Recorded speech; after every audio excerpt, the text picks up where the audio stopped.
Like, our kid?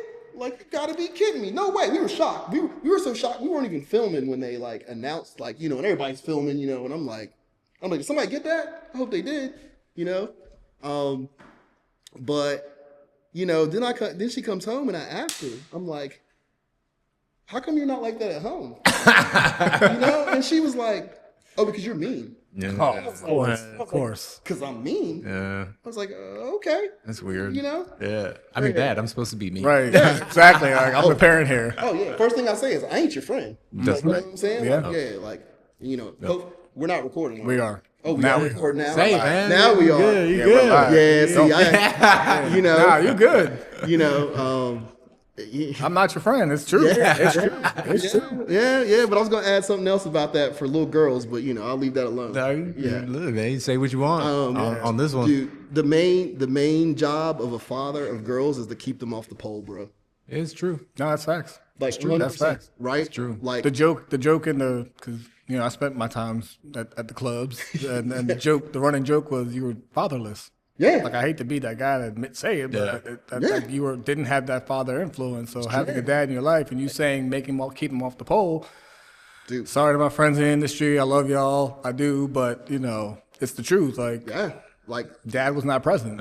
some issues there. Yeah. Right. Like A lot of daughters that you see out there playing at the elite level, they have present fathers. Right. oh yeah. If you look at it, Oh, right? yeah, And I don't see any of those people going to college and then retiring and getting on the pole. So, so take it for what it's worth. Exactly. You know what I mean? Exactly. Right. I mean, Exactly. and that's not to knock anybody that's selling their feet, online. Yeah, and Do I'm not knocking you. Yeah, I'm not knocking the industry. If you want to sell your feet, sell your feet. Right. That's just, I just don't know what your father and daughter dynamic is like. Exactly. But if I were a betting man, I would say There's some issue or conflict there. Right. There's something there. Right.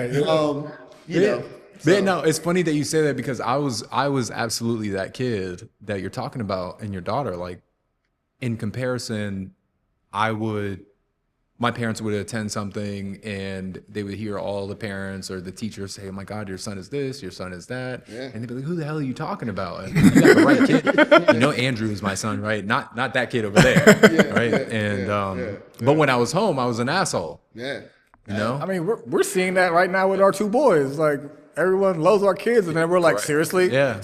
You like this little... Yeah, he's a turd. Right. Yeah. Thank you, turd. Yeah, I was going to say little asshole because, oh, man. I call mine a Richard. I say This little Richard, No. you know what I'm saying? Like, really? Like, you want to... Dude, don't even... I wish she was here right now, bro, just so you could experience... she doesn't care about nothing, bro. Like, I don't... And what age is she? She's 6. She's a 6-year-old. Oh, I'm not going to worry about her in life. Because I feel sorry for any young man that comes through that door in my house, bro. Yeah, I love that. Yeah. I don't worry about her at all. I love Yeah, that. you gentlemen have female daughters. He's got one of each. I only have a boy. You got both. So I can't speak to the female father dynamic as raising one, right? Yeah. But I always say having a girl, or having a boy, you just got to worry about his penis. Right. But having a girl, you got to worry about everybody else. Everybody else's. Yeah. Everybody else's. Yeah. I told you, Coach, keep it raw. We don't cut cards here either. We don't cut cards either, Coach. Yeah, man. So, but back to the task at hand, right? Right. The thing I love about you initially, Coach, is like it's all about family. Yeah. Gotta be. You talk about family. You talk about building these kids from the ground up, or building them from youth to high school, and preparing them for college. And then you take back what you said about your family, and we're not always going to get along. We're always not going to see eye to eye. But like you do for your team, you hold them accountable, and you get them everything. Try to get them everything that they need as far as resources for the athletes. It's the rehab, it's the data, it's the exposure, it's the marketability, the nutritionists, right? The strength and conditioning. And for your daughters, it's very similar except life-based. Yeah. Right? Yeah. True. You get them stuff that nutritionizes not only their bodies, but their souls and their minds. Yeah. Right? The rehab, like, yes, we're gonna get hurt, both our spirit and our mental, our brains and our mental capacity. It's all gonna get broken, but we're routes and avenues in which we can get better, which we can get healthier, so on and so forth. And I think that, in my opinion, what makes a good coach also can make a phenomenal father. Yep. You kind of see them hand in hand. Oh, they gotta be, man. Yeah. Like, you know, because in some cases you're a father figure for some of these guys, right? Absolutely. The only father, yeah. You know, my parents got divorced when I was 12. All right. My mom, we were in North Carolina, and we moved up here. Right. All right. My dad was in my life, but you know, at the end of the day, they asked me, "Who do you want to live with?" And I said, "Hey, Ma, I got to live with you because I got to protect you." Right. And my dad was like, "Well, your mom wasn't going to let me take you anyway because she would kill me." Like, you know what I'm saying? Right. Like, so, but my dad was like, "But that's, you know," so we moved up here, you know, I was in this area for, you know, been in this area pretty much ever since. Right. But I had coaches and just families and people that just helped me, you know, be a better person, man, and looked out for me, you know. You know, a funny story, I haven't really told too many people this, you know, but I got put on academic probation my freshman year of college. All right. Okay. I was like, whatever, I'm good, I'm golden. You know what I'm saying? I was like, I'm gonna be all right, right? So then I didn't do anything to correct my issue or my problem, right? So then I got suspended, right? And so I was so afraid to tell my mom because before that, I mean, I graduated high school with a 3.8, and this is before you could get a 4.75. You know what I'm saying? Yeah, like, you know, it's crazy now. So, you know, I was locked in as a student. You know, I thought I was smart. Yeah. And then I went to college and found out I wasn't as smart as I thought I was. You know what I'm saying? Like, you know, like, no, you really have to study and focus. Like, just going to class don't work, right?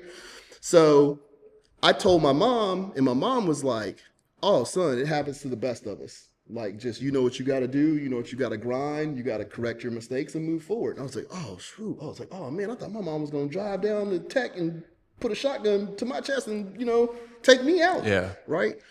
And so then I told my dad, and my dad was usually always a laid back person. And my dad's rule in the house was, whatever you do, just don't get caught.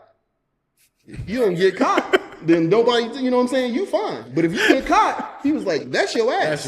Yeah, you know what I'm saying? Like, he goes, it's going to be me, because if I got to come to the police station, it's going to be, those were his rules, you know? And this dude was like, bro, I'm coming up there to handle business.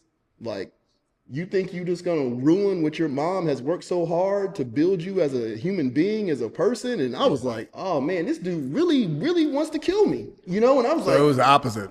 Yeah. And it was crazy to me, right?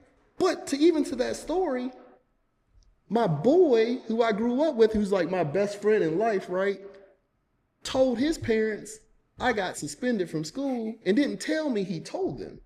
So I walk into their house all like, boom, boom, boom, boom, boom, and they sitting on the couch looking at me like, sit down. Yo, sit your butt down. And I'm like this, and I'm like, for what? What happened? Yeah, what I do?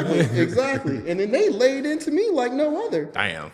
But that was like, that was your village. That showed me that they cared, and that was my family, bro. Like, you know what I'm saying? So, like, I mean, I ain't gonna lie, man. I sat there and cried like a baby. You know what I'm saying? Because I was like, these people, and I cried more of disappointing them. Correct. You know what I'm saying? And like how they were like, we have, you know, you have a future. You have been such a positive influence in our son's life, and for you to just, you know, for you to just throw it away, like, you know, they just went in on me, bro. Like, no holds barred. Like, they hold nothing back. You know. But I was like, that's caring for somebody, bro. Yeah. Like when you can tell them they crap stinks, bro, and not fluff you up all the time, make you feel good, but tell you when you wrong. Right. And so, like, you know, I'll tell all my kids, man, that come here at the end of the day, like, look, we're going to have real conversations. You might not like the conversation. If you don't like it, then prove me wrong. And once you prove me wrong, guess what I'll do? I'll be the happiest champion for you on the planet. Right. I can tell you a D3 football player, and there's nothing wrong with playing D3 football. We know there's some phenomenal D3 facilities and programs out there, right? But you tell me you better than that, and then you go and you get something higher, I'll be the first person clapping and telling you congratulations, bro. Right. Like, you know, and that's where, you know, like, I feel like a lot of times as a coach, and I've done it myself, like, I get into this, like, coddling phase and trying to make them feel like, you know what I'm saying? I'm not saying you tear people down or, you know, you make them feel horrible about themselves, but sometimes you got to have a real conversation with somebody about when they being lazy, bro. Right. Like, you got to call them out on it, you know? Yep. So, yeah, man, you know, I had people telling me I was being lazy and I need to get myself in gear. And I was like, all right, you know, and I ended up graduating and doing what I was supposed to do. I went back the next semester. I cut a lot of my friends off. I'll tell you that right now. Right. I had no choice because I couldn't hang with them dudes no more. Because that's the reason I was in the situation I was in. Keeping you up at night, yeah, man. Oh yeah, bro, all night long. You know what I'm saying? So what school did you go to? Like, where did you play ball? Or I actually didn't. I just went to Virginia Tech as a student. Okay, okay. I had some opportunities to run track in college, but it wasn't anything worth anything like real crazy. And I knew from day one I wanted to be an engineer. I got it. Dude, when Tech, I was little, Tech was definitely the place to go. Yeah, when I was little, man, I was like, man, I'm gonna be an astronaut. Right. And then I found out how hard it was to be an astronaut. And I was kind of like, maybe that's not Navy fighter pilot, and then you got to work your way through that ranks, and then maybe I'll just work at the station. Yeah, exactly. I'll just be a NASA. Maybe I'll just be there and fuel the plane. Right. You know what I'm saying? But I got to school, man, and then I was like, all right, cool, and and like I said, I had a little bit too much fun because I let loose. My mom was not, holding the handcuffs anymore, man. She let me go. Right. So, went to school, engineering, wanted to go to Georgia Tech, but got in, but couldn't afford it, wanted to go to MIT, found out I wasn't smart enough to go to MIT, you know what I'm saying? Yeah. Which is okay, you know what I'm saying? Yeah. Just wasn't a fit for me. Got into NC State. My cousin, she played basketball for NC State. So I was around there all the time. She's a mechanical engineer. She actually works for U-Haul right now, and she does accident simulations, crash simulations and stuff. Pretty cool job, you know what I'm saying? She travels all over or whatever. But she kind of really got me into wanting to be an engineer, and so then I got into Virginia Tech, and they gave me academic money, and I was like, dude, I can't turn this away. And dude, I didn't want to wear that maroon and orange, bro. I thought them the ugliest colors on the planet. I still think they're ugly. I don't. I'm a Hokie. I got a whole room in my house painted with those colors, right? Well, when you end up there, you fall in love with it. Yes. You're talking to a Syracuse guy. Oh yeah. I was in the Donovan McNabb days, orange and blue, not orange and maroon. He is pre-Michael Vick. Yeah. Okay. Yeah. So he had to deal with McNabb, Freeney. Yeah. You saw that heartbreak in the dome then, bro. All the time. I'm not even a Commanders fan or Skins fan from that perspective, but when he left Philly and then I was like, man, I can't stand this dude, bro. And I was just like, and I couldn't stand him from the days, and I'm the same way with Matt Ryan. I can't stand that dude either. See, I talked about that in the last podcast. I did not. I had to watch that Thursday night game and be like, is this really happening on a Thursday night of all things? That's our night. Were you at the stadium? My friend was, and he was texting me, and I'm watching it live, and he's like, he was livid. So I'm at the stadium, bro. And you know what I got on? I got on a child-sized poncho the whole time. I don't even know it was a child-sized poncho till after the fact. It was pouring that night. Soaking wet, and then we lose, bro. And then people are booing Boston College, and I was like, yo, don't boo them. We did it to ourselves. You know what I'm saying? I mean, actually, we did. And I was just like, D-line was eating. Yeah, they were. We definitely did it to ourselves that game. So, yeah, I've had some heartbreak, Yeah, I was Matthias Kiwanuka's coming out party around that time. But yeah, Donovan McNabb, man, I mean, nothing against the dude personally, but man. Love it. Yeah, I've had some bad times. So go ahead. So you went to Chantilly. Oh, yeah, Tilly, baby. Ran track, ended up at Virginia Tech. How'd you get into football? Dude, I played football all the way up until my freshman year of high school, and I loved it. I love football. The only reason I just honestly, man, I got to high school, and I'm one of those guys who I started chasing other things when I got to high school, and then I look back, and I want to say I never have regrets in life because it led me to the path that I am in now. You know what I'm saying? But when I got out of college, and my mom said you got to give back in life, you know what I'm saying? The first thing I thought about was coaching football. Right. And I started with youth league, I started, I always tell the story, I went in the yellow pages and looked up, and people like, yellow pages? What's the yellow pages? You're like, how old are you, bro? These kids, man. You must be 700 years old. These kids today. Yeah. I mean, to their credit, though, the technology gap, or the technology from point A to point B in the 90s to 2025, that's a huge jump. It is. I can't name any other time in history where there was that big of a jump in a 30-year time span. I remember when we didn't have area codes. Yeah, microwaves, laser discs. Yeah. You know what I'm saying? Right. Dude, sonograms. I was born where you didn't know what the baby sex was going to be. The baby just came out and you were like, oh, you got a boy, you got a girl, you know. Like, congratulations. It's a yeah, exactly, bro. So, you know, I'm looking in the yellow pages and I'm going youth leagues and I'm living in McLean in the time, you know. And I found McLean Youth League football. I was like, all right, bet, cool. Like, I'm gonna go volunteer there. So, you know, I call up, some dude answers the phone. He's like, oh yeah, man, you know, come out to the VFW on a Tuesday at 8:00. The VFW. Yeah. And I'm like, bet, you know, I'm all in, you know. So I'm sitting there, you know, about 20 minutes into his spiel. Dude's like, I want to introduce you to the new 110-pound American Coach Obie Woods. And I'm like, head coach, bro. I'm like, what? I was like, I just wanted to volunteer, dog. You know, so threw you in the fire. Yeah. Oh, bro. And then back then, too, man, it was like, there's no internet. There's no learning. Oh, dude, I played corner. So I was like, oh, I got to teach these kids offense. So I'm on Madden looking at plays. And, you know, if your coach say, yo, Madden looking at plays, you got problems, right? So I'm sitting there like, you know, getting plays, and I'm going to the library. I-formation. Yeah, exactly. I'm going to the library. You know what I'm saying? I'm checking out books. You know, I'm doing all types of stuff to just kind of prepare myself. Yeah. While my boys are out clubbing. You know what I'm saying? Like, and then I'm like, hey, I need some help. Like, dude, you played running back in high school. You know, you played right receiver in college. Like, I need you to come help me coach this team. And they're all in until they find out it's Saturday morning at 8 a.m. and they go out every night on a Friday all night long, you know?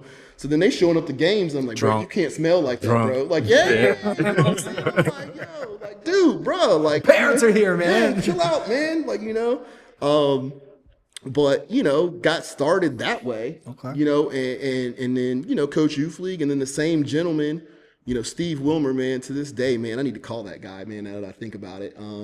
He got me the head freshman coaching job at McLean High School. Okay. And then he kind of just set me on a path, you know. And I never, to me, it was always, I didn't really care about being the head coach. I didn't even really want to be a head coach, bro, to be honest. I just wanted to help, you know. But I guess, you know, my background in IT and project management and being able to kind of like, you know, manage things, right? Like it helped me be a head coach. Right. And I'm not perfect by any way, shape, or means. You could compartmentalize things. Yeah. But then I got phenomenal guys on staff that do their jobs. And that's all I ask is just like, just do your job, bro. Take pride in the job that you do, man. Like, and a lot of people nowadays don't. Like, no matter what it is, right? Like, for all my dad, for him working hard as he did and him not really being around for our family from a standpoint, like, he taught me work ethic. You know what I'm saying? Like, how hard you're supposed to work. Like, you know, you can't let anybody outwork you. You know, like, as long as you put it all in and do what you're supposed to do, like, you might win, you might lose. But not lose, you should learn, right? So, you know, man, I got into football, coaching football pretty much like that, man, just because I love the sport. Right. And I love the game. And then, I went and would go to Nike coaches clinics, you know, talk to college coaches, get in their offices, get in their rooms, look at their film, pick things off of their brains, you know, ask for advice on, you know, guidance on, hey, man, you got this. Like, even to the littlest things about, like, just winning, right? Like, and I say winning from a standpoint of, you know, we lost a lot of football games by less than a touchdown. You know, and you talk about the Cleveland Browns, like that season they went, I say defeated. You know what I'm saying? Because it wasn't undefeated, it was defeated, right? They lost every game. But every game they lost, man, was within like a touchdown. Right. It wasn't like, you know, like some of those games they were winning, you know what I'm saying? So it's like, you look at that and you go, what prevented them from getting over that hump, that edge, right? Like I talk to colleges, like, what do you do to put that winning mentality in your players, man, to where at the end of the day, when it gets tough, like you're not making those silly mistakes that are costing you football games, right? Mm-hmm. We had one football game. We were going to go in the score. All right, we're playing Mount Zion last year. Okay. All right, we were going to be up 3 touchdowns. All right, we fumble on their 5-yard line. All right, they drive down and score. Now that's a 1 touchdown swing of the game. You know what I'm saying? When we were up, 14-point swing, yeah. You know. And then we go down and we turn the ball over, and then they score to tie it up. Tied up, yeah. Right? Now momentum has shifted. And now they get the ball again, and then they literally score, and now we're losing with 1:20 left or something like that. I can't remember the exact time, but it was close to that. Yeah. But in my head, I'm like, they gave us too much time. And then we drive down the field, score, tie it up, go to overtime, and then we still lose in overtime, right? But it was like, oh, that was unnecessary. Could have all been prevented. Yeah, that could have been. And 100%, some of that was on us as coaches. You know, like the adjustments that we were supposed to make, some of the things that we did, we didn't we didn't see things kind of unfolding like we should have, right? So I always look back at things like that and I go, how do we prevent those circumstances, right? When you literally have your foot on somebody's throat and then you just let it off, Right. you know? But, you know, and a lot of that too plagued me. And like I said, I hit up some college coaches I know and was like, yo, what do you do when you get a team that just can't finish? Right. Like, what is behind that? How do you make that better? How do you, you know, and they start, you know, discipline, man, 100%. That's it. Like, you know, it's 100% discipline, bro. That's and guys not showing up to practice and then, you know, you still letting them play. Like, you know, like stuff that's just not acceptable for what you've been taught as a player, you know? So, you know, certain things I just said, hey, like we gotta be better at, you know? And sorry, man, I went down a whole tangent. No. So like, it's funny you say that because like when I played ball at Syracuse, I was recruited under a guy named Paul Pasqualoni. Oh, absolutely. Yeah. I was his last recruiting class. Okay. And he ended up getting fired after getting blown out by Georgia Tech in like the Champs Sports Bowl 2004. Oh, and they was hitting you with that triple option. Triple option. Yeah, and they had a kid by the name of Calvin Johnson who was their wide receiver. Yeah, you know, just Megatron. Yeah, exactly. So, exactly. He ends up getting the boot, and half the recruiting class ends up going to Rutgers. And if you know the story, Greg Schiano ends up taking Rutgers, and he had a nice little run over there before he left for, I think, Ohio State or something like that. Was it there, or did he go to the league after that? He might have went to the league, and then he came back and was at Ohio State for a little bit. Yeah. I think he might actually went to the Browns, didn't he? Something like that. Yeah. Something like that. What I do know about that recruiting class is Cardero Thompson, who was a committed defensive tackle, ended up committing to Virginia Tech and left. Courtney Green, Kenny Britt, and Ray Rice, they all ended up Kenny Britt, bro. You took me back on that one. Tennessee Titan, Kenny Britt. Courtney Green, he was like a 4-star safety. Colt Brennan, who ended up committing to Syracuse at one point. All of those guys should have went to Syracuse, but when Pasqualoni got fired, they all decommitted and went elsewhere. Yeah. I just think about now, like what that team would have been like with Ray Rice and Colt Brennan on the same squad. Crazy. Instead, the next 4 years, we end up going 10-45. Or 10 Tech gave it to you a couple times there. A couple times. It's like, Couple times. I took Ito. Everybody We took it. When I was there, we took it. Look, everybody gave it to us. The very first game under Greg Robinson I went to, that was Pat White and Steve Slayton's freshman or sophomore year. Oh yeah. When they brought that read option. Rich Rod, baby. When he brought that Rich Rod to West Virginia with two freaks in the backfield. Yes. Listen, man. Yeah. They didn't even need to use Chris Henry. They did. They didn't even use them. They had athletes. Yeah.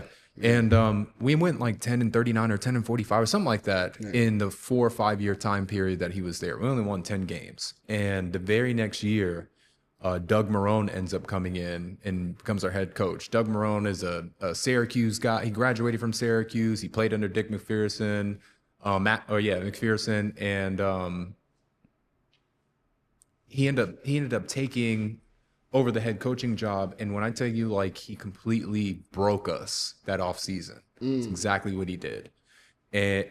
From dragging our ass outside at 5 o'clock in the morning in the Syracuse snow, right, making us run, driving us into the mud, holding us accountable for everything that we did. If you were 1-2 minutes late to a meeting, a breakfast check, they used to have dudes sitting outside of your classroom making sure that you were attending class. And if you showed up late, it was an accountability system, so you would get a point.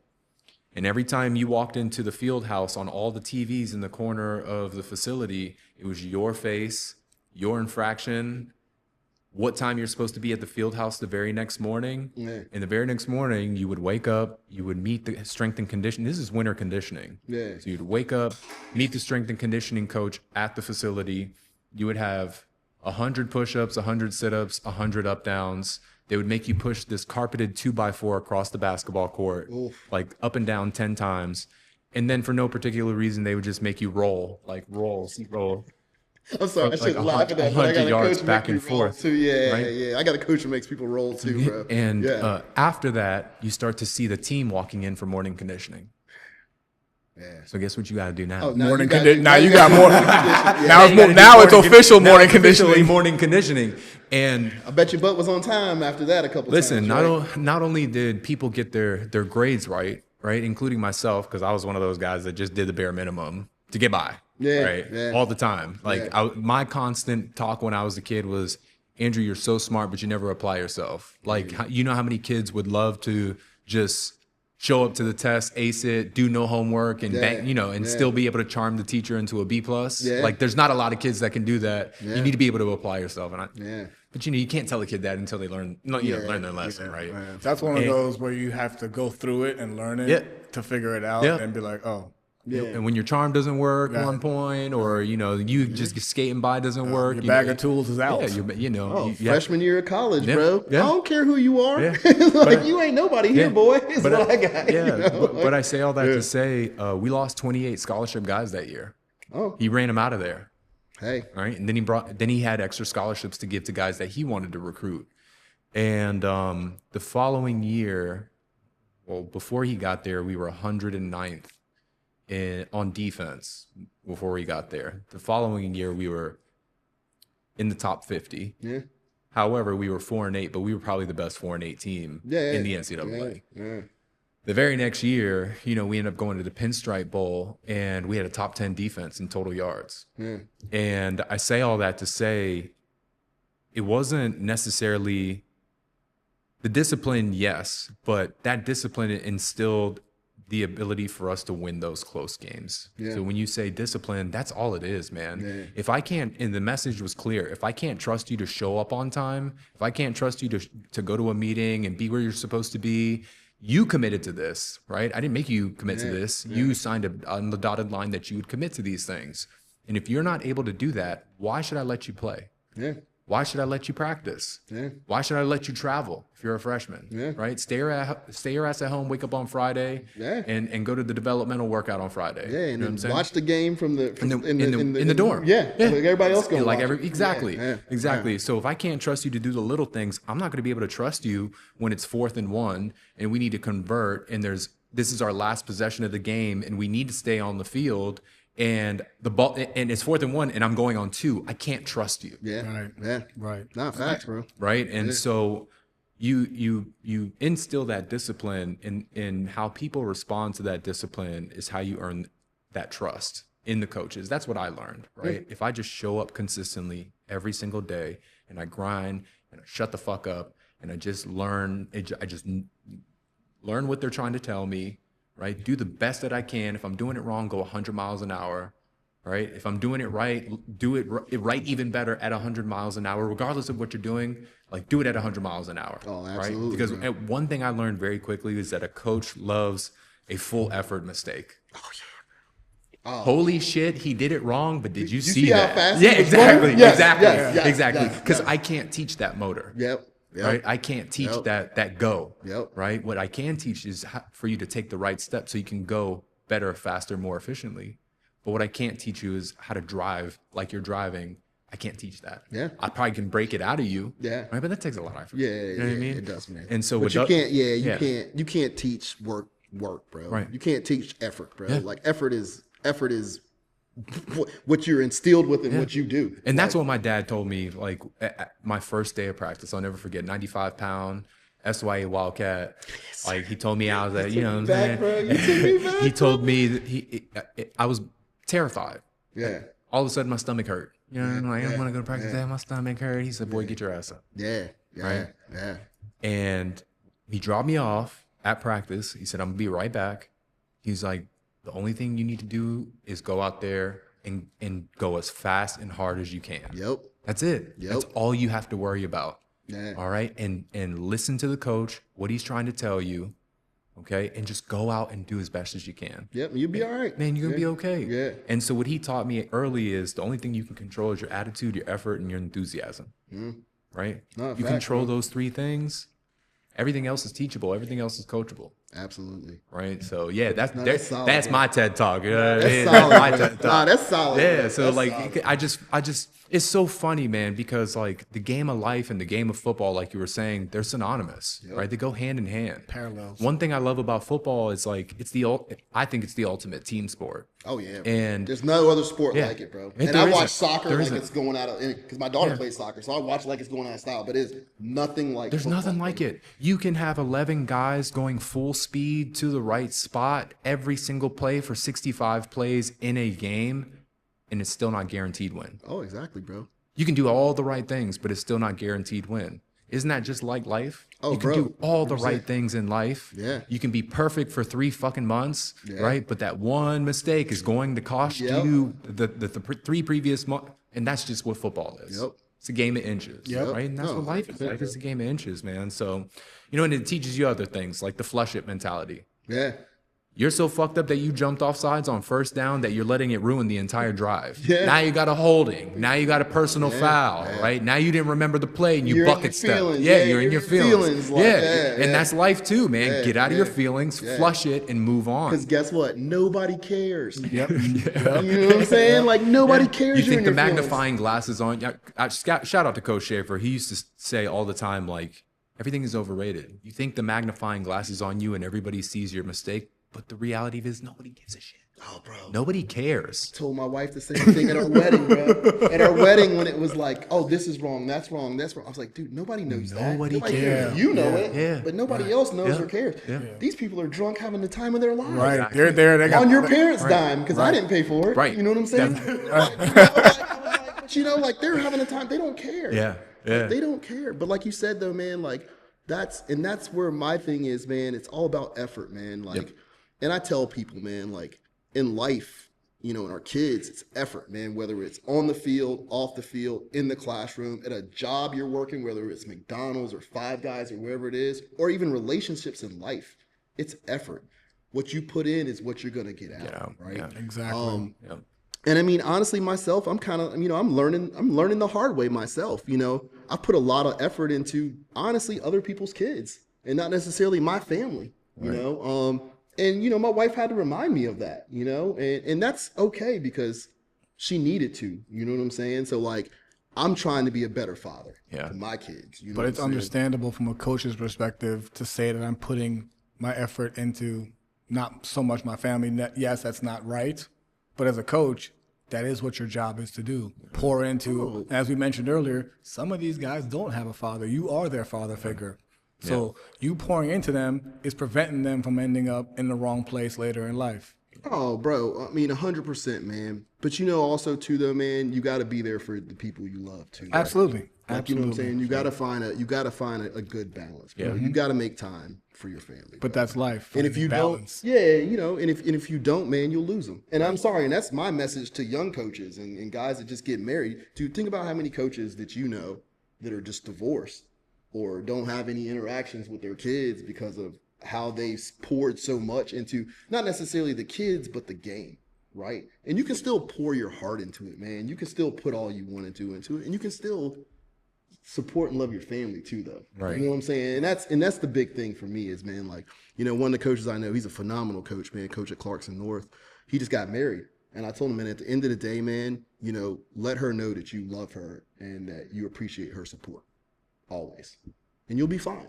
You know what I'm saying? Like, but you got to make sure she knows that. Don't assume that she knows it. Tell her, make sure you do that. And that's effort.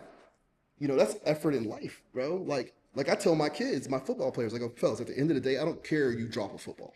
Have you ever heard me yell at you because you dropped a football? No, I never yell at a kid for dropping a football because it's going to happen. I tell them, hey, you owe us one as a team, so go get it next time. I tell my quarterback, I don't care, bro. Your job is to throw it to an open receiver. I don't care if he drops it 6 times in a game.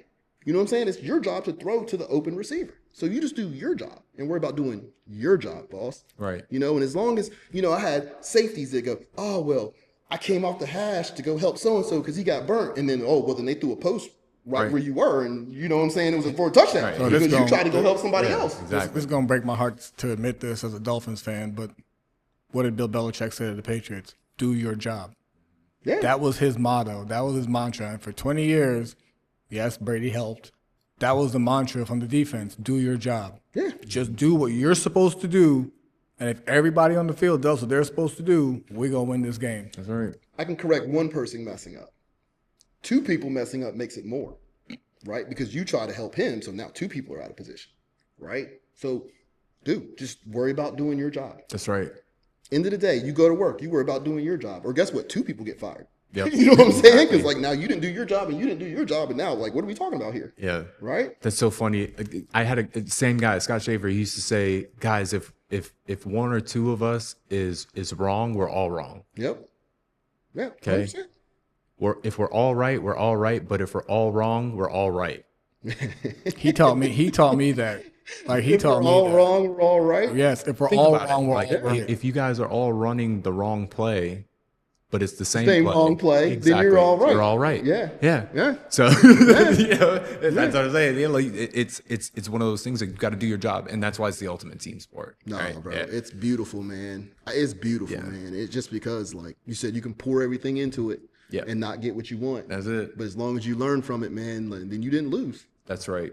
So you go from man, first of all, yeah, the hard way is definitely the route that you went, man. The Madden way, the library way. Yeah, let's purge that from the thing, because I'm definitely not getting plays from Madden Nah, man, anymore. you're good. You're good. we know. No, I'm yeah, messing, we man. know that. We We good, know we that. good, we good, we But the one thing I love about all of that is like,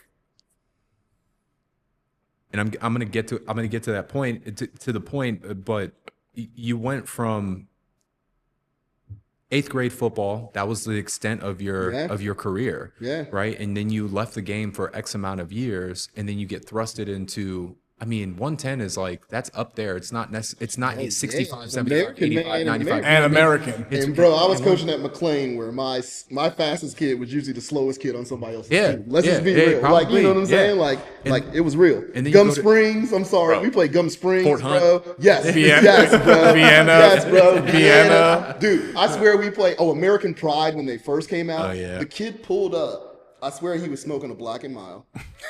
Got out the car. He had 2 car seats in the back. Scored a touchdown off the jump, right? Sat down, got some water, got back in, we turned the ball over, scored another touchdown off the jump, and then got in the car and went home, bro, before the game was even over, and showed up late. So he could tell you some stories about his time in SYA and the older kid, because he had to, because of his size, right? He's a big guy, right? Yeah. And because of his size, he had to play up. Yeah. And he'll tell you Weight some- matrix, bro. He'll tell you that was I didn't understand that when I moved here, because I came from New York. Yeah.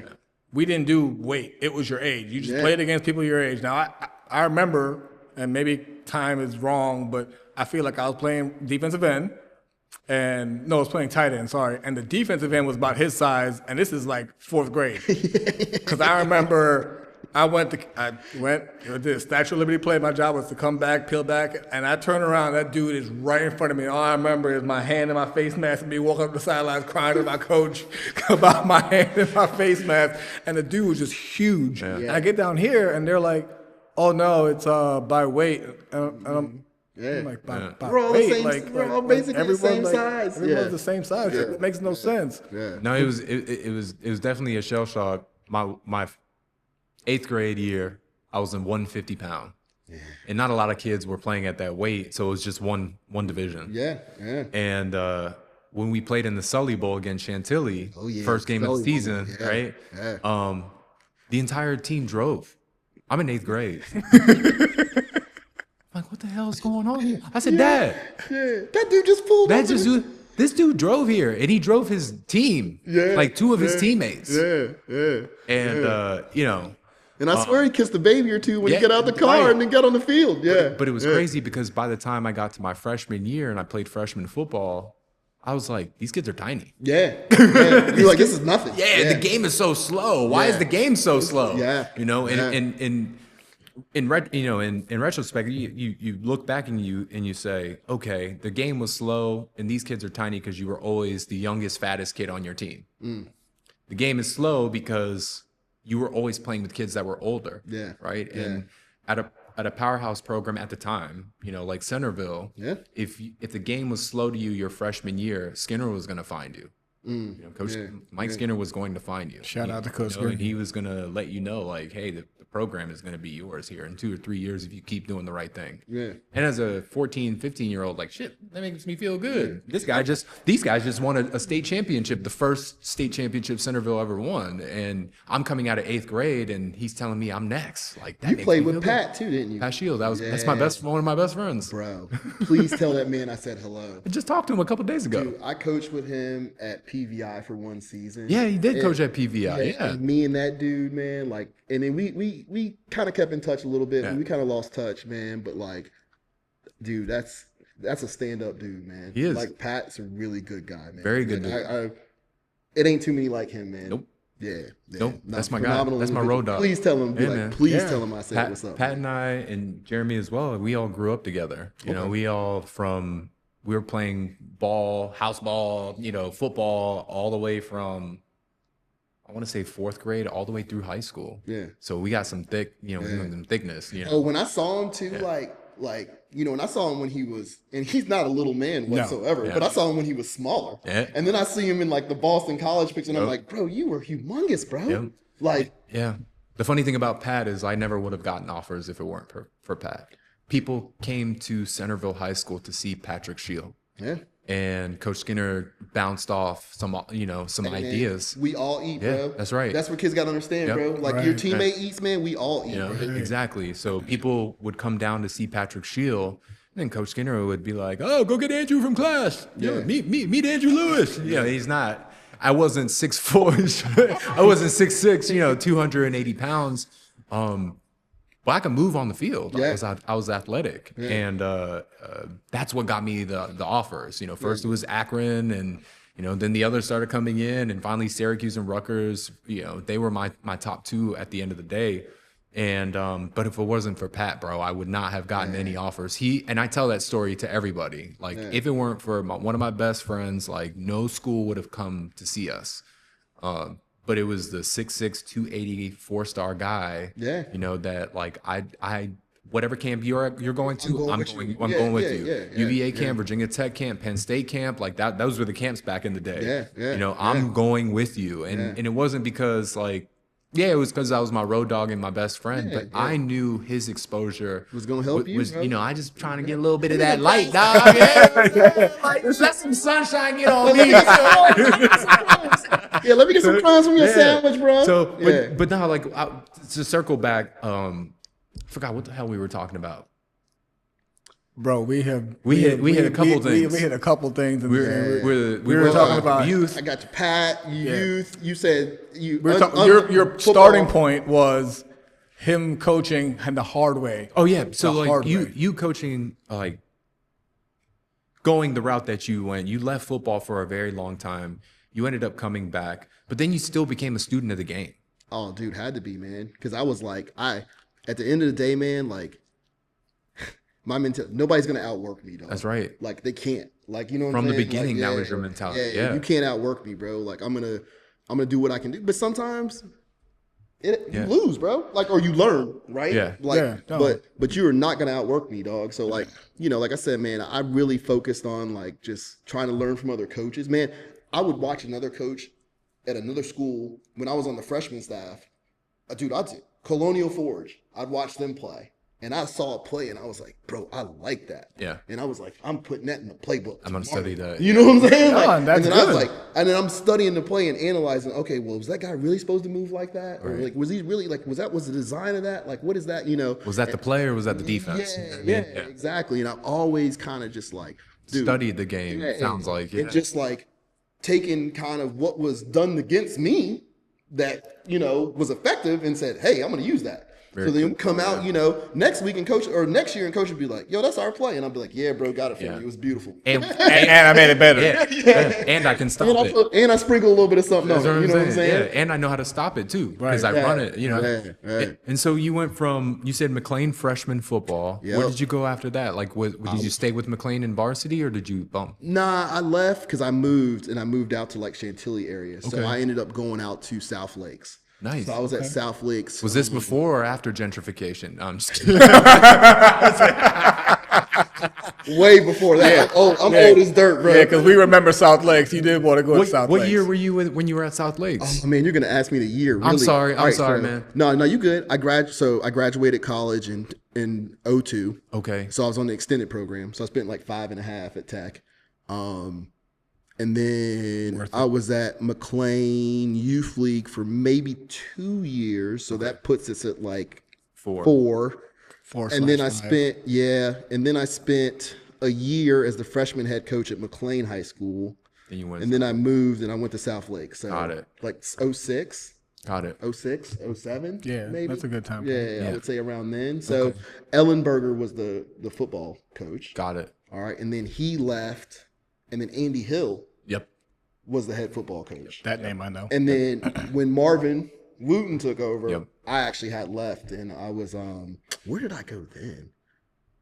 Oh, I went to Virginia Academy with Randall L. Okay. Yeah, and we started that program, man, and we had some dudes on that football team, bro. I don't think I've ever been out there. Where is that out here in Loudoun? Yeah, right off of Route 7. Got it. Like right there. Huge community church right there. Do you guys recruit like primarily kids out of here, or are there people who come from all over the place? Well, for us at LSA, man, we got a kid from Connecticut coming. I love that. Yeah. Nice. So like, and I got coaches that are just good dudes, man, and love helping young men and are literally like, oh, he can stay with me. Like with no hesitation. Oh, he can stay at my house. Right. I got young men in my basement. My wife's phenomenal from a standpoint. She loves helping young men and like bringing them in the house, And it keeps your ass at home. Yeah, that's Just gotta go downstairs and talk football for a minute. Yeah, shoot, bro. I mean, my days of running the street are long gone, bro. Like I literally if I'm out, I'm doing something football related. Yeah. You know what I'm saying? But at least if the players are here, his ass is probably gonna be here too. Yes, and exactly. hold him accountable. Exactly. Yeah. Exactly. So, with Randall L, another guy by the name of Jim Larson, we built that program up for like 3 years. But then I helped with them. I met a guy by the name of Tiago Felton. Okay. T. Felton. Ty Felton's father. Okay. And I met DeShannon Cotton. Right. Coach Cotton, right? And his son DJ, who's at JMU right now, balling out. And they came to me and they were like, we want to, Cotton, come on, man, we want to start a football program. You know what I'm saying? We want to start a feeder system for Virginia Academy. And I said, all right, bet, man, let's do it. So we started Dulles Elite Football Association. Okay. And like I said, man, that team was, there's so many kids. Wyatt Hagan, who was the starting quarterback at St. John's for a while. Ty Felton, you know what I'm saying? Speaks in itself. Yep. DJ Cobbs. I don't know if you're familiar with that name. Like I said, DJ Cotton. Isaiah Lemon.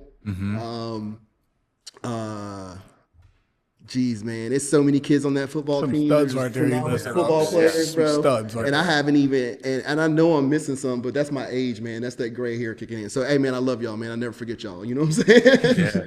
But like, dude, we took those kids and we ran a spread offense, and these coaches were like, "What are you doing? Like, you can't throw the ball with these kids that many times." I'm like, you kidding me, bro? These kids suck it up. They're athletes, bro. Like, they got after it, man.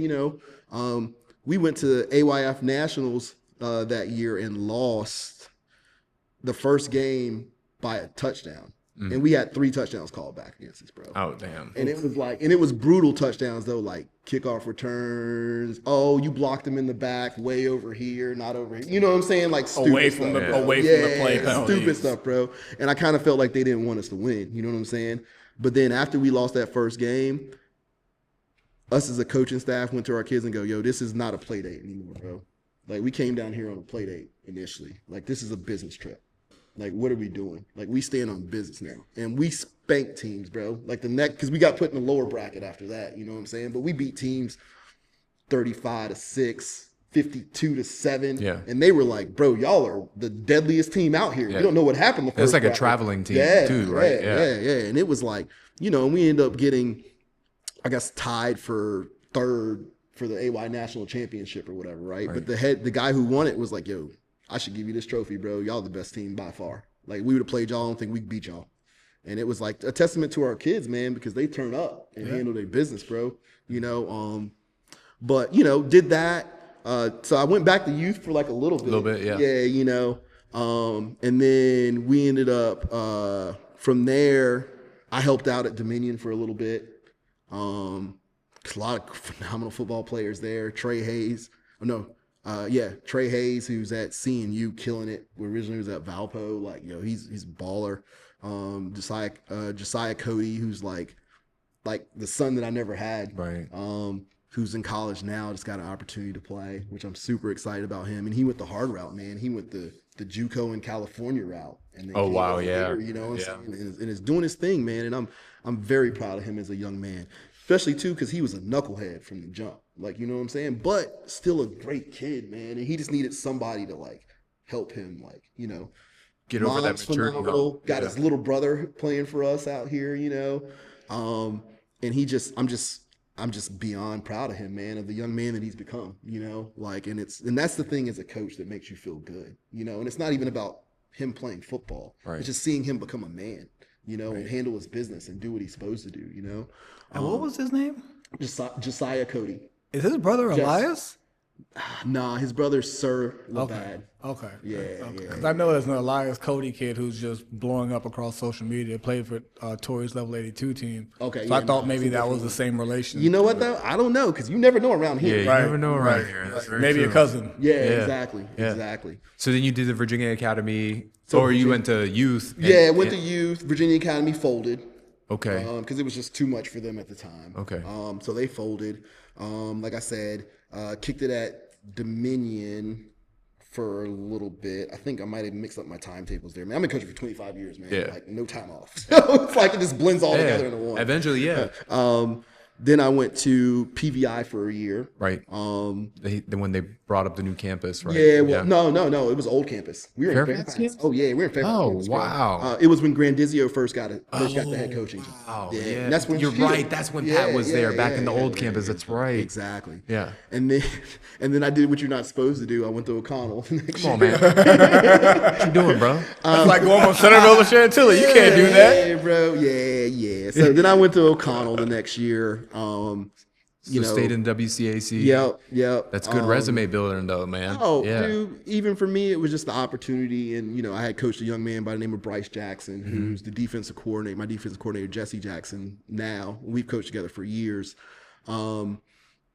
And, you know, Bryce came to O'Connell, and we were at O'Connell, and we were going to make that a powerhouse, man. And then my head coach got fired, man. You know what I'm saying? Like, on some ill stuff. But it is what it is. Not him personally. Right. Just some ill stuff between administration. Administration, Which, you know, sometimes administration makes decisions. They just make decisions. They don't see eye to eye sometimes. Oh, that's why that side of the WCAC is why that's that side of the WCAC. Yeah. No, I'm just kidding. I hear the WCAC is like pulling a lot of money out of their athletics. I'm not sure how true that is, but I have everybody is, bro. Yeah, I have a buddy or an ex teammate who coaches at the Matha. He's not going to say his name. Don't call him out. We don't do that. But he was saying how you know, the thought process from administration is the NFL, the NBA, the athletes aren't coming back and give it back. You know, to the conference or to the schools, but the people who are giving back are the doctors, the lawyers, and the judges that we end up pushing out, and so on and so forth. But even with that being said, man, guess what?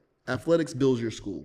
I don't care what anybody says. Yeah. Kids don't go to school to see your to academic see competition. Oh yeah, exactly. Your see chess the club. mathletes go off, or see a spelling. Your debates. or the number one celloist in the state of Virginia. Right. You know what I'm saying? Like, and I'm not saying that's a bad thing, but just nobody goes to school to see that, right? It's Friday Night Lights. That's right. It's, you know, it's the sporting aspect of things. It's the competition. I mean, football's a gladiator sport, bro. Yeah, it's like a bread and circus. Like seeing people beat each other's heads in. I mean, I hate to say it, but that's what it is. That's why I love UFC. Yeah. But that's what it is, right? Yeah. So, when schools and administration tell me, oh, you know, it's about, and shoot, I can give you a school right now, but I'm not going to do it. Ask them how they're doing as far as enrollment goes, now that they don't have a football program. You know what I'm saying? Like, I know exactly who you're talking about. Yeah. Let's talk about how that is. You know what I'm saying? Like, this was the first year they did that too, correct? Yeah. So, and they were like the place to go to if you wanted to do a lot of like your reclassing, your I know exactly what you're talking about. Yeah, I thought it was one of the biggest mistakes, that they did as an academy or whatever you want to call them at this point. Yeah. But that's the decision that they made, right? It's crazy. So and that's their right because that's their stuff. Sure. Right. So I'm like, okay, that's your stuff, right? So you take your talents from WCAC and you say, I'm gonna go to. So then my coach gets let go. Dish, phenomenal human being, man, awesome man. Pick kids up. Bring them to school all year round, bro. Not just in football season. You know what I'm saying? All year round. Young men that really needed it. He would drive in some of the worst neighborhoods in them. Drive his little Toyota Corolla. You know what I'm saying? He is white as can be. You know what I'm saying? And in some hood spots. Like, you know what I'm saying? Some hood spots and pick up kids. Just a phenomenal human being, man. And then they let him go, and it kind of broke my heart, bro. You know what I'm saying? And I was like, whoever else you bring in here, why do I care about this person? You know what I'm saying? And that's not fair to that person, but you know what I'm saying? It was still just like, this man did so much for these kids. Right.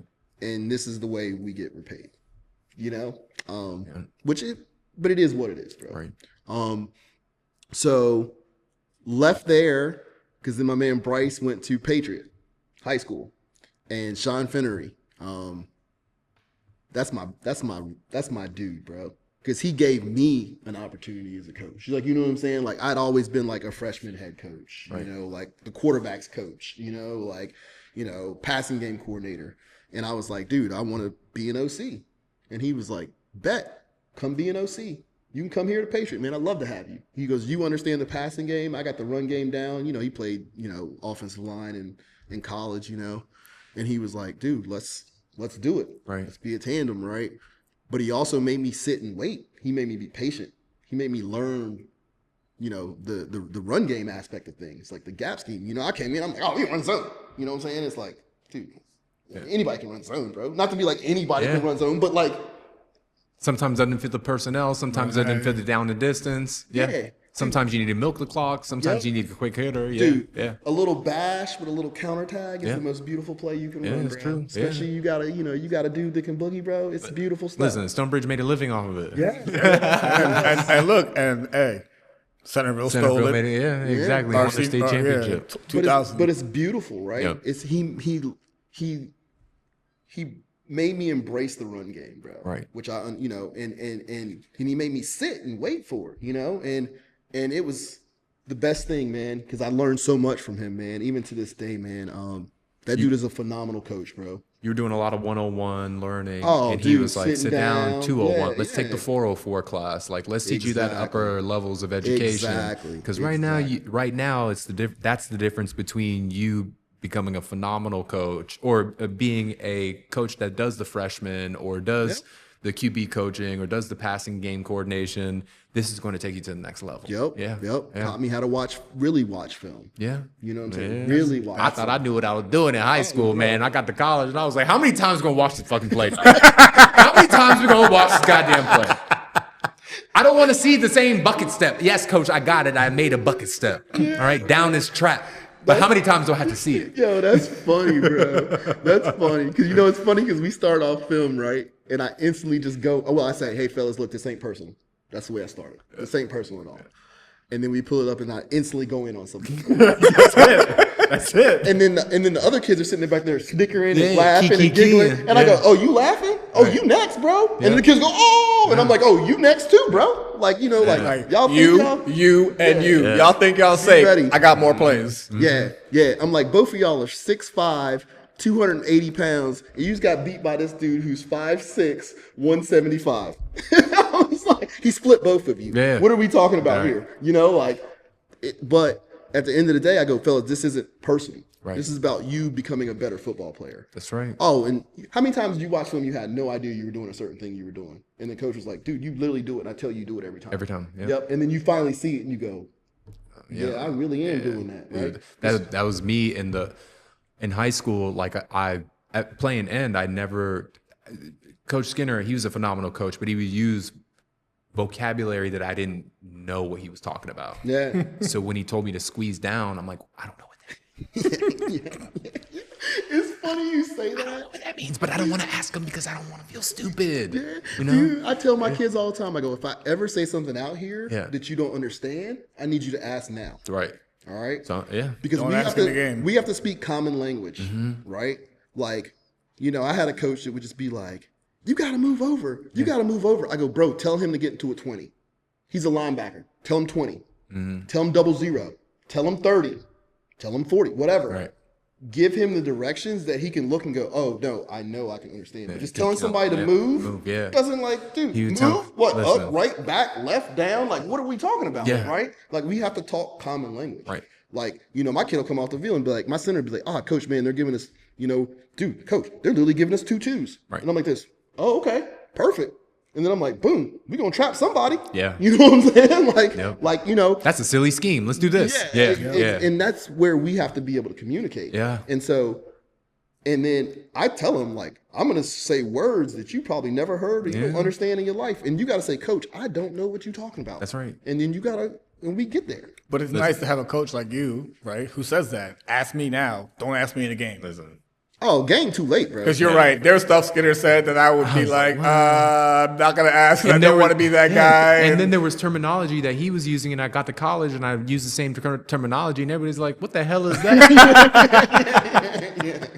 I'm like, I got a cage technique on this, right? They were like, what? Yeah, what you talking like about? trail defender? I'm like, that one right there. Yeah, so like, going back, he used to tell me, squeeze down. I'm like, I don't know what that means. Yeah. Hey, you're supposed to spill. Yeah. You're supposed to spill. What are you doing? Exactly. Yeah. So, when I got to college, you learn the hard way, because if you don't replace that hip of that tackle going down, you're going to get your shit rocked. Oh, yeah. And it's not You going to get be pushed by back. 1 or 2 people. It's not going to be by one person. It's going to be a collegiate guard followed by some sort of H-back pulling their way too. Oh, yeah. Oh, good old gaps, baby. Yeah. So I learned that way, but then I really had a coach break it down to me, and it wasn't until film. It's like, Andrew, look at this bucket step. You're not stepping laterally. You're stepping underneath yourself so you can turn. Yeah. And it's like, that's not what we're trying to do here.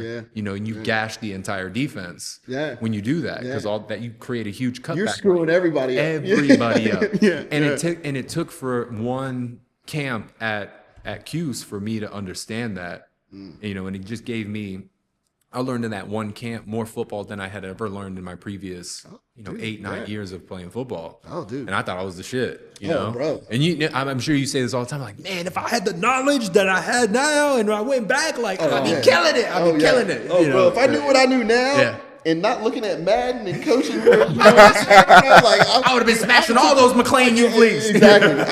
Them Springs, you ain't got nothing on me, I think we're all guilty of that, right? Seriously, but okay. So sorry, we keep getting off topic, man. I'm sorry. This is good. This is good conversation. We good. It's good conversation. So you go from, first of all, Patriot. So Patriot. I live in Bristow. Got you. So I live in Braemar, that little neighborhood across the street from Bristow, from Patriot, and phenomenal programs out there. Yeah. Phenomenal program. I a lot of respect to Patriot, a lot of respect to Battlefield. Oh, dude, Battlefield. And don't sleep on Gainesville, because I really think they got something good going on there that's growing. I went to school with Cage. Okay. They're cooking. Yeah, They're cooking. yeah. They got talent, bro. Yeah, they do. They got a lot of talent. They had Running back. a running back by the name of Coven Smith last year. Coven is a dude, bro. Dude. Coven is a dude. Is a dude. Is a dude. Yeah, man. And to watch that kid go neck to neck with Jeff Overton their junior year, and tear his ACL, and then come back the following year and have the year that he did in a pretty loaded division loaded district, because Gainesville or Patriot and Battlefield are usually neck and neck until the end. Then they decide to play each other back to back, and you never know who's going to win that second game. Dude,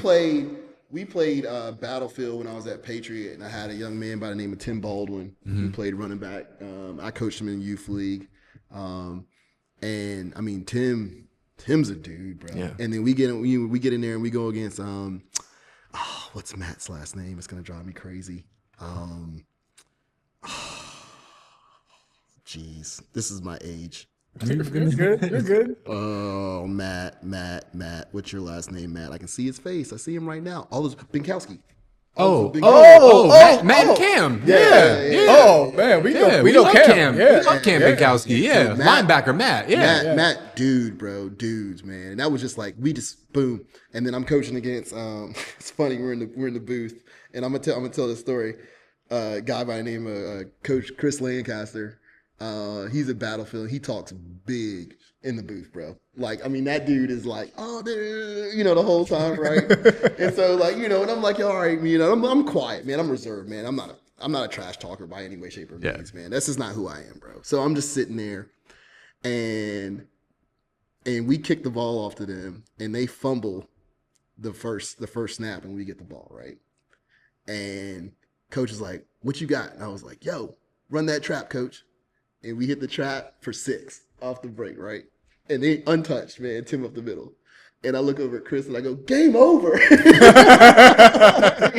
over there. I'm like, and he's just like, bam. And I was like, I want my steak dinner because we put a steak dinner on. So I was like, I want my steak dinner. And this is at the beginning of the game, and I'm talking big, bro. I'm like, game over, dog. Because they were giving us 2 4s. Wow. You know what I'm saying? I was like, until they switch out of those 2 4s, we're going to run straight up here. God, I never understand that. No, head up. Are you going to have these kids 2-gapping? Thank you. We can talk about last year and all this stuff. Like, my God. Here's the problem being on the sideline with this guy.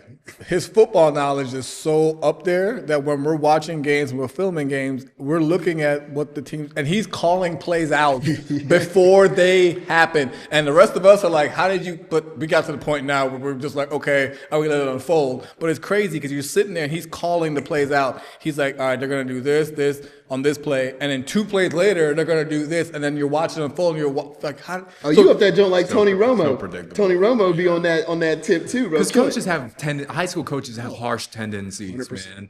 And like, I tell the kids, I tell these guys all the time, like, if I was a coach, I'm taking 6 of my favorite run plays. I'm taking 6 of my favorite pass plays. I'm running it from 6 different formations. Yep. And that's it. Yep. And being just elite with that. That's it. It makes it easier for us. It makes it easy for us to film because we know where the ball's going.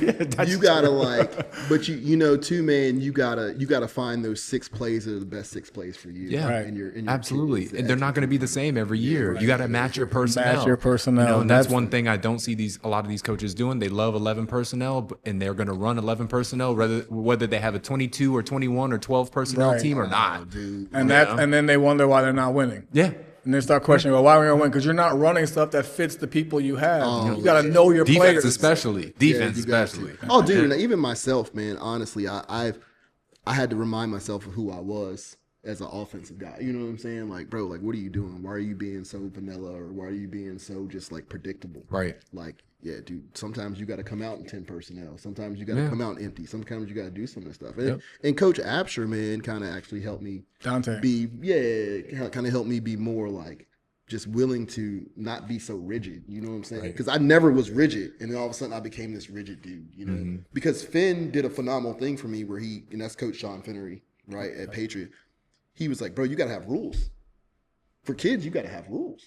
Like, if you don't have rules, then, and you're just running plays, like, how do they know what to do? Like, and then everything's got to be landmark based. Yes. So I preach to my kids, like, dude, you got to get to a landmark in a certain amount of time. Right. Like, all this, like, stepping back and then moving forward and then stepping back again. I'm like, dude, like, this ain't 7-on-7. Not ladder drills. Come on, Get to the spot. Don't get me started on. Get to the spot, bro. You know what I'm saying? And then, like, all this, you getting pressed into the other route because you want to do all this dance and release way out. Like, I'm like, dude, no, like, fellas, we got to be clean, crisp. We got to run routes. We got to get to landmark. Because as a quarterback, I'm going to look at you and be like, fool, what you doing?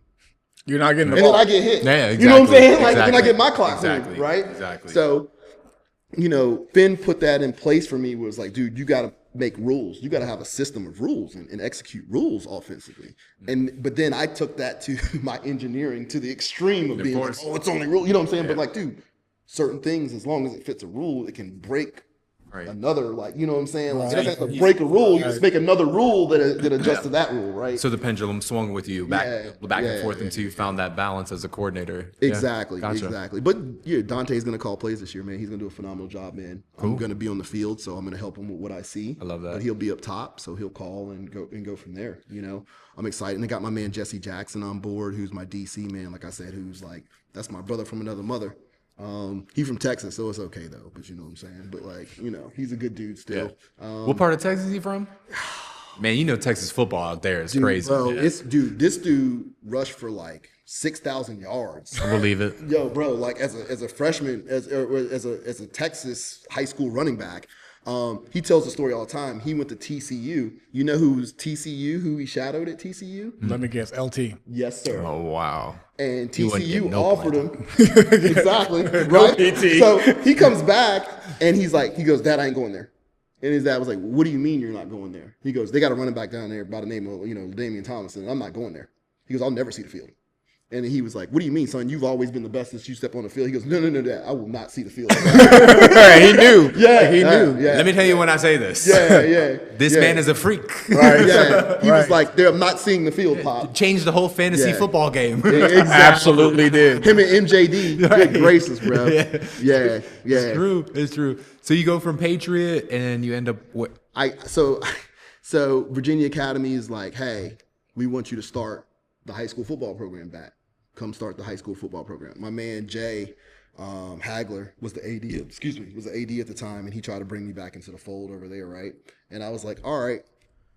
I was super excited about it, but it was like right COVID year type stuff, right? And so then, I go on Twitter, write my breakup letter with Patriot. Thanks, family. You've been great. Like, I loved it. You know what I'm saying? Like, it's been a great experience. I've officially committed to. No, I'm Yeah, exactly. I'm officially committed to be the head coach of Virginia Academy. Taking my talents too. Yeah, exactly.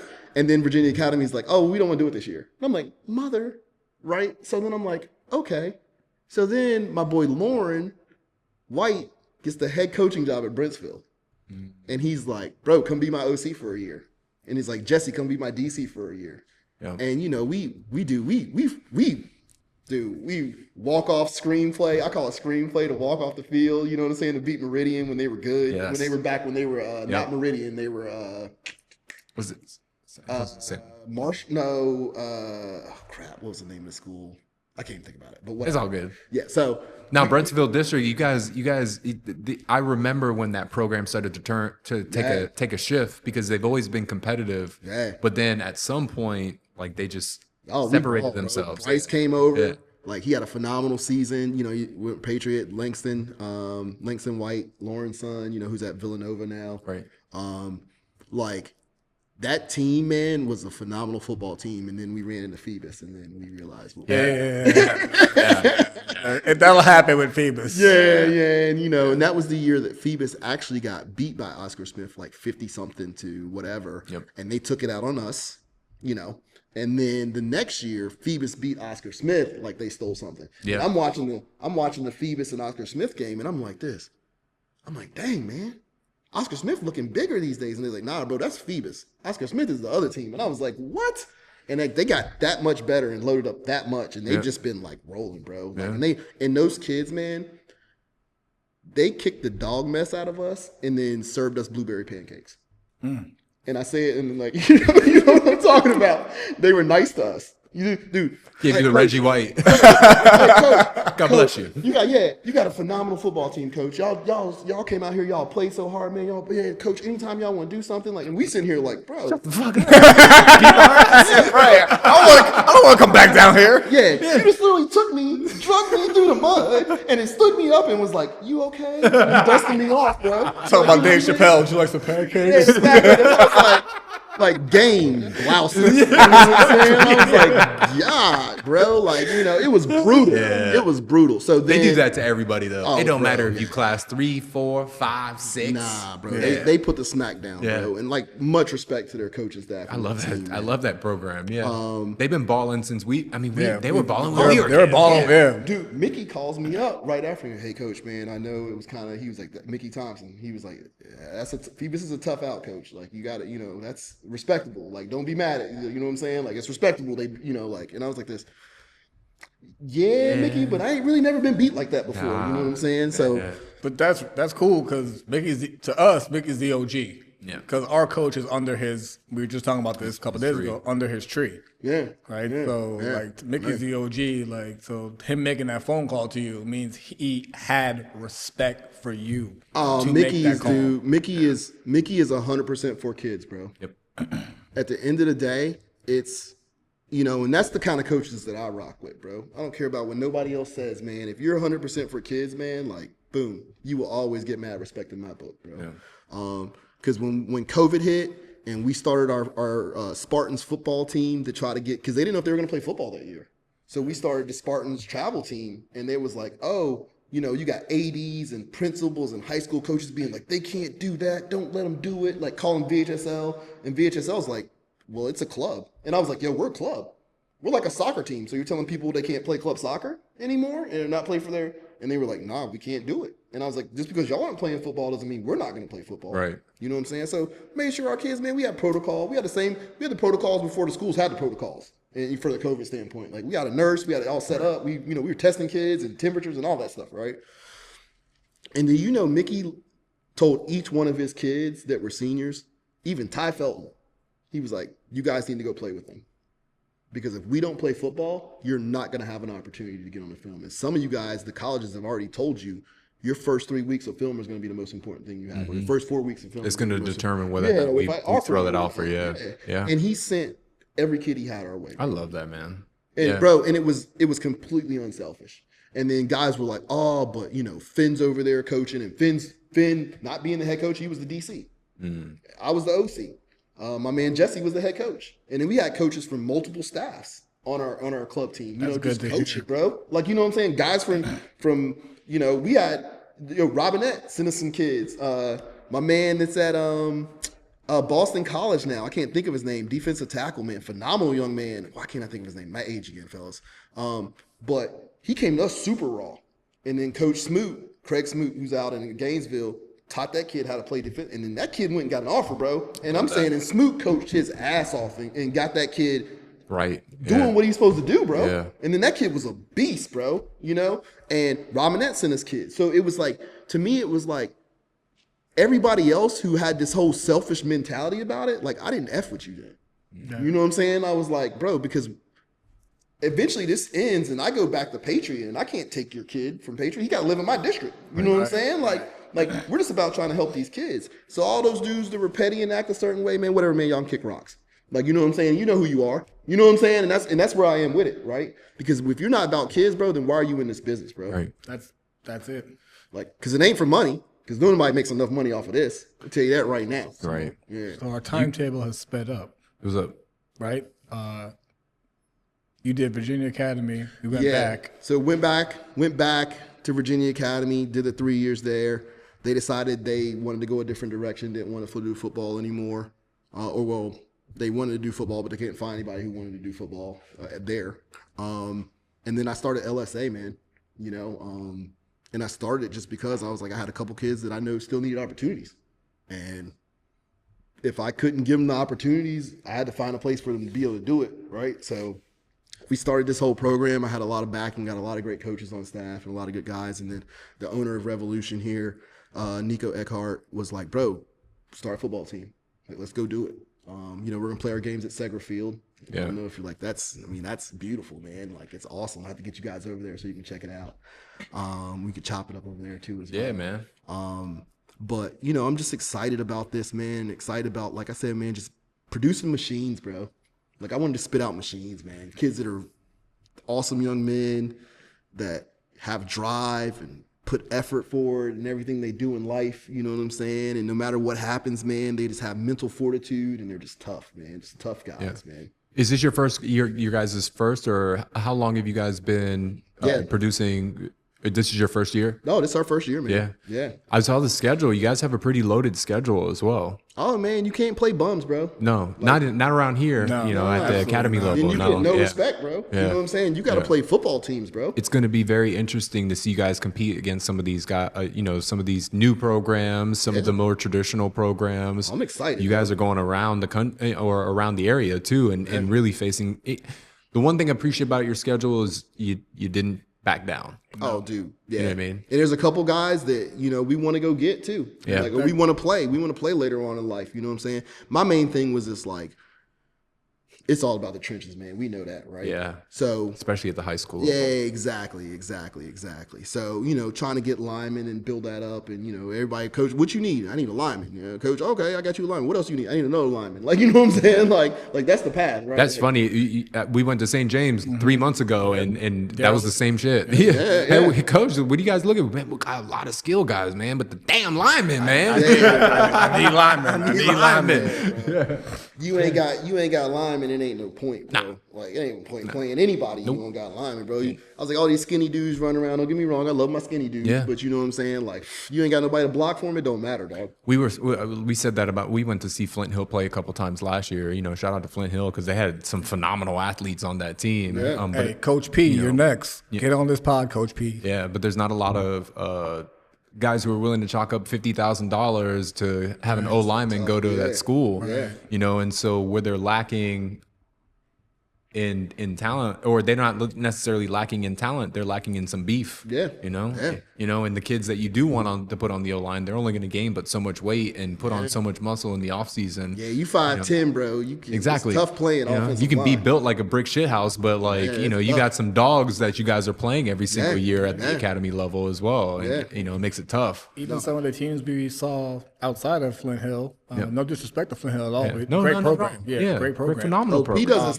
his thing, bro. There, man. Great. He gets some battle ready. Yeah, he does. And even some of the other teams in Division 5 and 6 and 4 that we saw last year, that was one of the things we said. They had some linemen, they had some beef.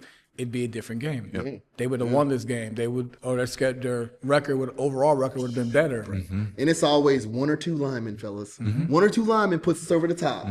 Like. Yeah, it's true. On both sides of the ball. Oh, dude, bro. When I say line, I mean trench warrior, period. You get defense, offense. Yeah, it don't you get matter. a wrecking ball in the middle of a defensive line that can disrupt. I mean, that's how, even then, not get moved. Not get moved. Yeah, right? Exactly. Like, not getting washed down. Giving 3 free hitters in the in your defensive backfield. Exactly. So, yeah, man. And what do you find the most challenging thing is for you as a coach, just making this transition from Virginia Academy to creating a new program? I'm sure there's personnel speed bumps that you're going to go through all the time, but what are some of the fundamental things that a coach goes through that's probably one of the most frustrating when starting a program? Honestly, man, I feel like from our aspect, we've done pretty well as a staff, man, just recruiting as a whole. We've done really good of identifying guys that can help us out and fit our program. We just didn't really go out and just do a grab and just grab every kid that we could grab. And kind of been at this private school thing for a while. Right? Yeah. You have some rapport with it, yeah. Yeah, the formula is, I'm going to say it's proprietary, so I'm not going to share it with everybody because I don't need people using my formula.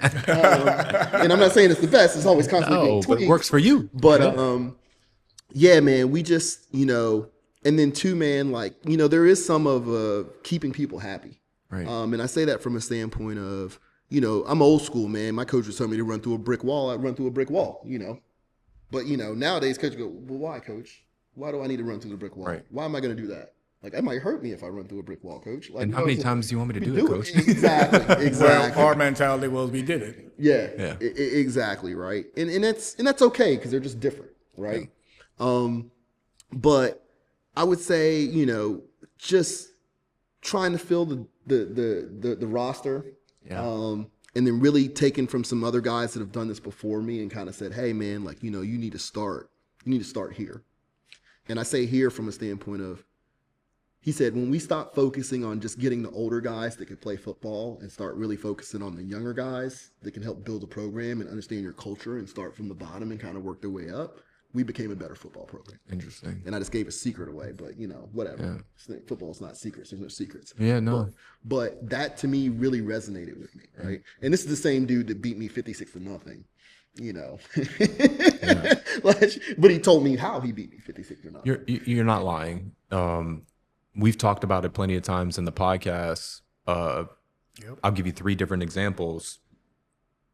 when we were good at Centerville, SYA was good. Yeah. Focus on youth. Right.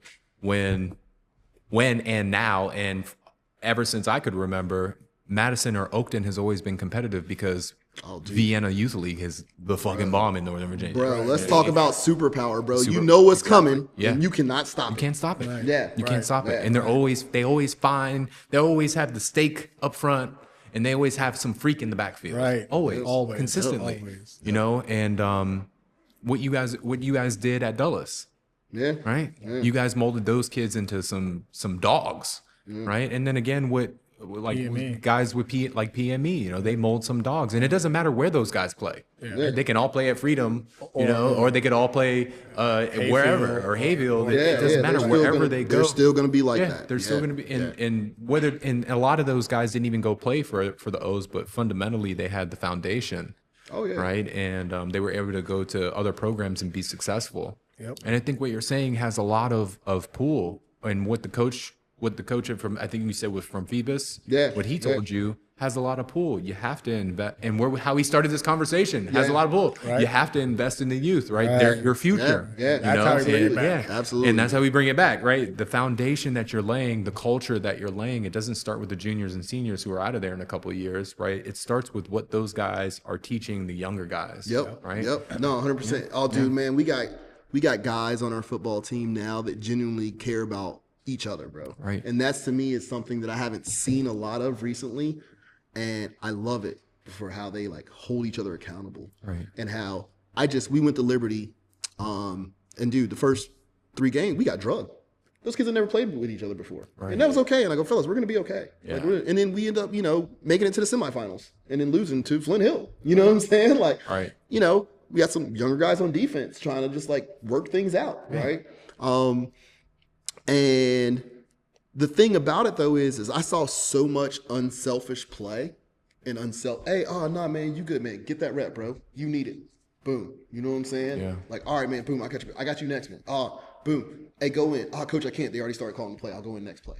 Like, you know what I'm saying? Like the little things that like my teams before never had that. Yeah. Like, they were always just fighting and scrapping. I don't think I ever had that. They just wanted to scraps though. You know what I'm saying? Like they wanted to scrap, but they were like, oh, dude, like I'm gonna get mine. Yeah. Anyway. I love that. They were like, dude, and they were just really super, just overall positive with each other. When they could have gone down the spiral, you know what I'm saying? They could have gone down the black hole of, oh, dude, my God, what are we doing? We're losing. Yeah. We shouldn't lose. Like, you know what I'm saying? Like everyone said we were supposed to be this, and this, and now we're down here and we're getting toasted. Yeah. And then we get to, like I said, the bracket play, and they're a different fucking football team. Yes. You know what I'm saying? They start doing different things, man. They start talking and communicating with each other. And the lights were on. Bro. Yeah. And I was like, bro, and it made me so proud as a coach that even to the point where I was like, I don't care what happens this year. That moment in itself right there, as long as we keep that moment and we keep playing football like that, we can never lose, bro. That's the bar. Yeah, we can never lose, bro. Yeah, I can coach around that. Yeah, that bar right there. Yeah, we can never lose, bro. Yeah. And I'm not saying win a football game, but we can never lose. Right. You know what I'm saying? Like that's what I'm talking about. Right. Bro. So in the end, like the older guys, man, just mentoring the younger guys, and the younger guys listening and taking it, and not being defensive or being like, you know what I'm saying? Like, why are you talking to me about like I know this? Like, like nah, they were like. They want to eat too. Yeah, bro. Like, so I'm excited about it, man. That's that pride where you see the class before you. I remember class 98, 99, 2000. Damn, you old as shit, Brent. You're right behind me. He's saying that, and I'm like, bro, I'm already in college. We know you in college. You're literally leaving college the year I coached this guy and this guy over here as freshmen. You're coming out of college. I'm coming out of high school. Yeah. But we didn't want to let those classes down ahead of us. Yep. They lost the regional final our freshman year to Robinson. Yeah.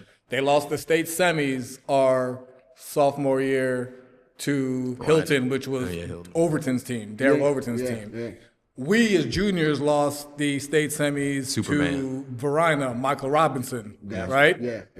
And then we completed the cycle and finished it off our senior year. And we were, the whole time, a producer will tell you, our whole time was we need to make sure we finish what they couldn't do. Yeah.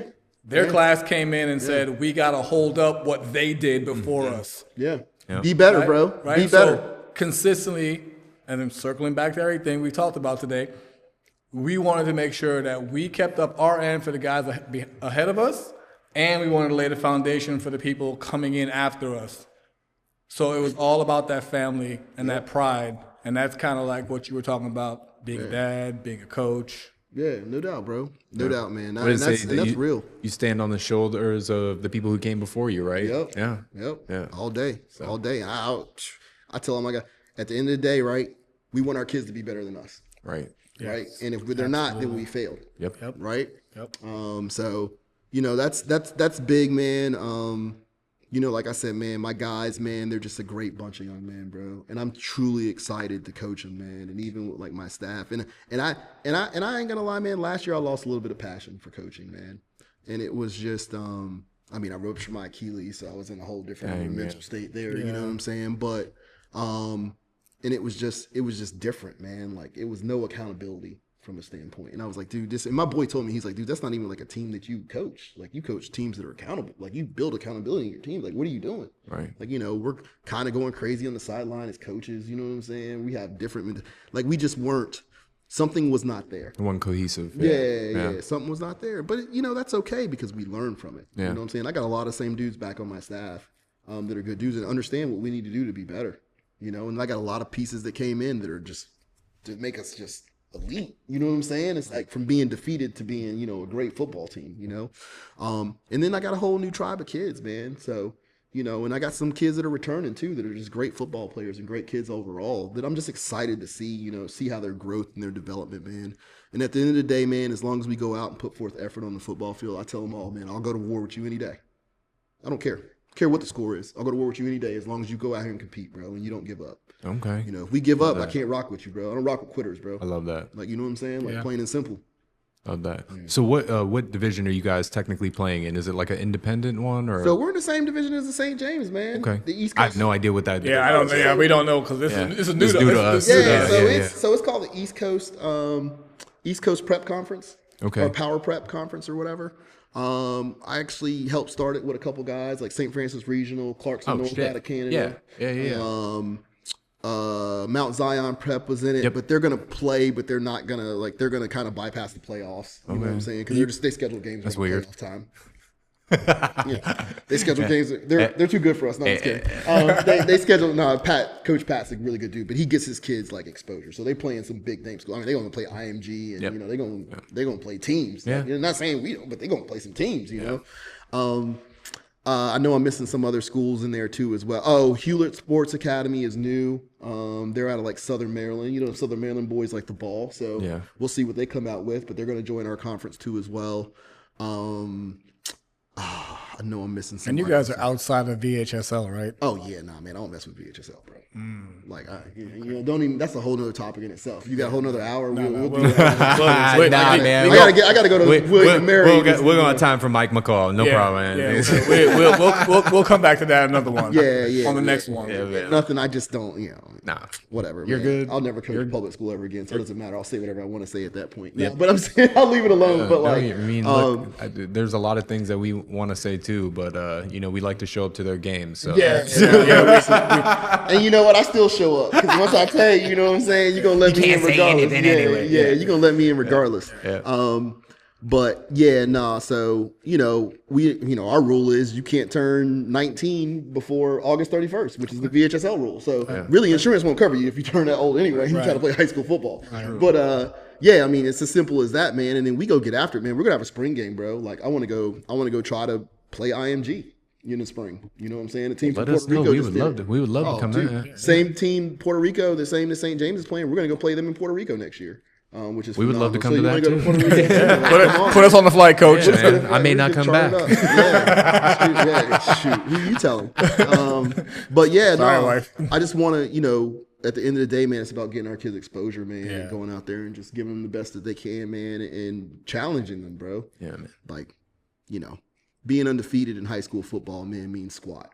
I mean, not to say taking away from anybody that does what they do, like the Phoebuses of the world, right. You know what I'm saying? Like, nothing against them, but, you want to play competition and talent because that's what gets your kids to the next level. You know, Facts. and like I said, and I give it to Coach Pat, man. Coach Pat will go out there and play and that's the coach at Mount Zion Prep, man. He'll play the toughest football team he can play. He don't care who it is. Yeah. Like he gonna get that bump, you know, and he's gonna say, hey, man, y'all either rise to the top or you don't, you know. Either way, it's going to get exposed. Exactly. Yeah. And and then this guy over here has straight up told me, he's like, yeah, you can be a super stud in high school. When you step into that college locker room, there's 50 super studs, and you ain't the stud anymore. Yeah. Oh, bro. I was a public school kid and played with a bunch of WCAC kids, and I started over them. Yeah. So what does that tell you? Yeah. You know, and That doesn't, you know, at the end of the day, man, your work ethic, right. your drive, your determination. I mean, sometimes it's just your physical abilities that you've been granted with, you know, is what matters. And, you know, man, in the college level, everybody's a dude. Everyone's a freak. So it's here that sets you apart. Definitely. Right? That is it. It's here that sets you apart. Yep. Man. And that's where I try to tell my kids, like the least amount of mistakes that we can make on the football field is the most games that we can win. Mm-hmm. Like plain and simple, man. Yep. It's a simple equation. Yep. Simple equation. But, All right, Coach. We're gonna wrap it up. We appreciate you, man. no Thanks doubt, for man. having us come on, Hey, and we're gonna do this again, please. yes, yeah. bro, So yes. before we dip out, especially because you're a new academy, please let people know how to get a hold of you, how to find you, how to get a hold of LSA. Oh, yeah, man. Twitter handles, You can IG find me handles. on Twitter. Joke around about that, man. But, you know, you can just look up Loudoun Sports Academy, and all our information's on that website, you know. LoudounSportsAcademy.com, LSA. You Google us, we're there. You find us. You know, like I said, we're about just producing machines, man. And that's high academic, highly athletic, you know, machines, bro. Freaks. Like Terminators, bro. Yeah. Like Terminators. You know, whatever level they go play football, man. I don't want anybody saying like our kids aren't prepared or ready to do what they're supposed to do at the end of the day, man. Beautiful, man. If you want to be pushed, you want to be, you know, you want somebody to hold you accountable, you want somebody to make you work. Like that's what our young men do, bro. Love that. Like plain and simple, man. And they built like that. We wolves, man. Wolves hunting packs, man. We eat dogs, bro. Plain and simple. Love that. B. Make sure y'all tap into all our socials, Dark Visors, at Dark Visors, at levels.ai, Instagram. And then make sure y'all hit that follow button, that subscribe button on all our podcasts. We're on YouTube, we're on Spotify, and we're now on Apple Podcasts. Tap in with us. If you're looking for a great way to connect with coaches and advertise yourself and create an athletic profile, go ahead and in that iOS Apple Store, go ahead and download the Levels Recruiting app, which is available to you in the Apple Store and on Android now. Go in there, create your own profile, edit and upload your own highlight films, and connect with the collegiate coaches that are already on there. Coach, you've been phenomenal today, man. Absolutely. Thank you so We're gonna much. have a lot of sound bites from this one because yeah. We were you chopping. was preaching, dog. You was preaching. We had it up there. Hey, I'm gonna say, man, y'all get on that app though.